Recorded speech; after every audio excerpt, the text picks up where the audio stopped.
This is why we can't have nice things, guys. Honestly. And just before we start, I'm just going to say that this is one of your typical Lost episode. This is Creepypastas, crappy graphics, unusually malevolent/mediocre sort of personalities compared to what usually is. So yeah.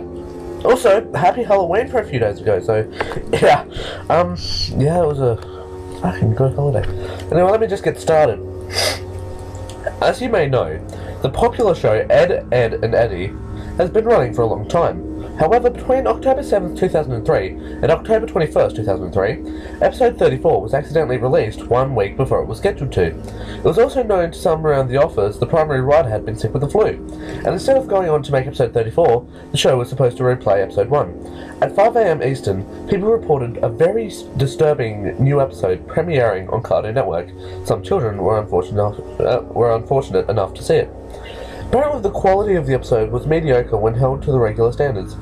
Animation was choppy, sound was constricted and very muffled, reports of a line running up and down similar to a crappy VHS tape were received, scenery was described as overwhelmingly dark and depressing without changing props or other background objects, or stormy looking.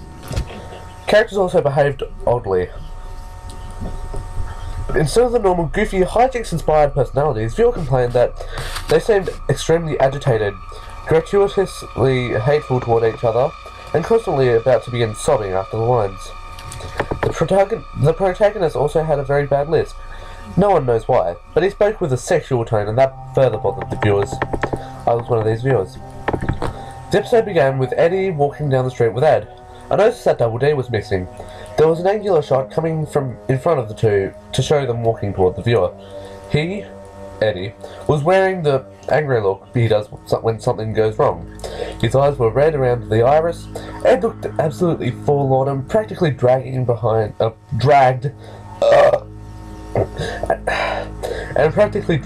Eddy, with tears in his eyes, which were both lazy and looking in opposite outward directions. Kevin, the series antagonist, was riding his bike toward the Ed.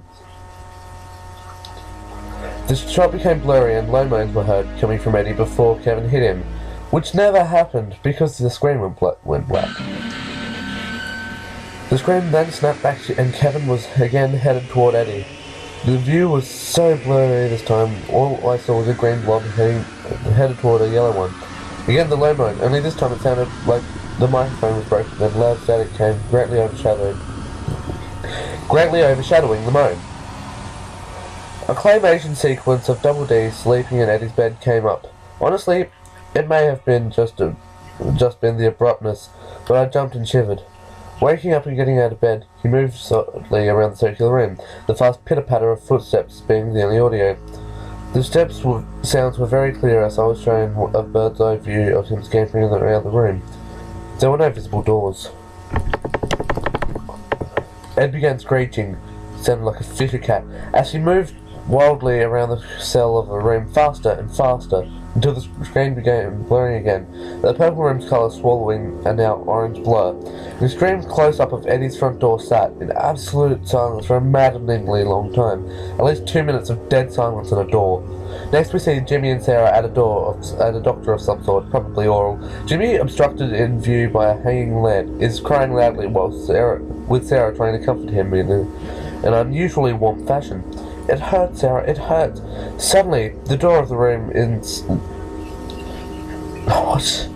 Suddenly the room of the door is smashed open by a new character, a dentist.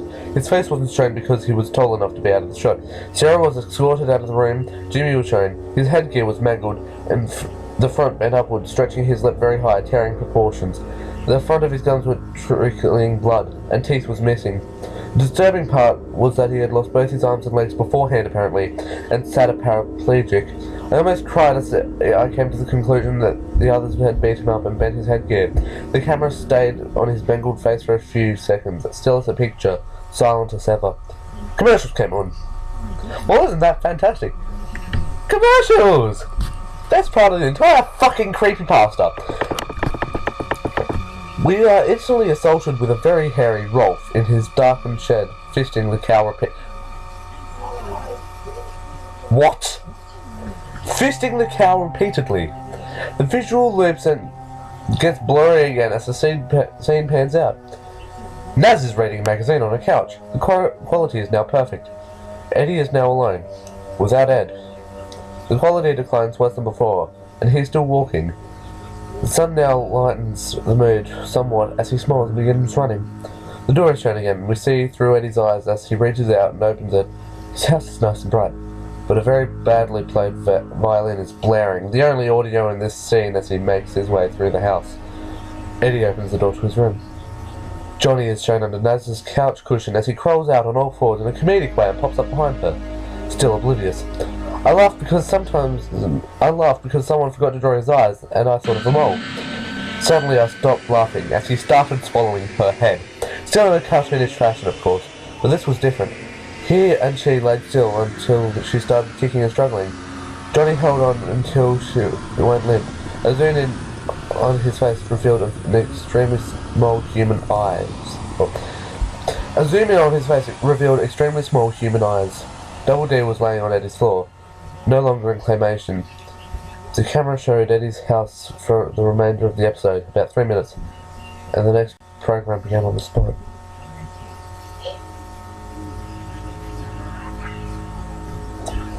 Well, okay, the reason I just cut it is because...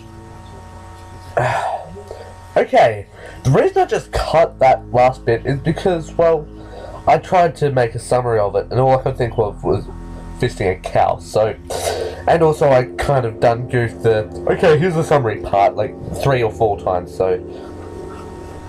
I did like 50, but you're not supposed to know that. Anyway, thanks for watching, guys. You've been a wonderful audience. Don't forget to hit that subscribe button right in its face. I'm having a really hard time with words now. What the fuck? Alright, thanks for watching, guys. You've been Thanks for watching, guys. You've been a wonderful audience. Don't forget to hit that subscribe button right in its face. Don't forget to like, favorite, subscribe. Follow me on Twitter if you really want to. I don't use Twitter that much, so you don't expect much from me except for uploads. Thanks for watching, guys. This is Nova Parrot. Signing off.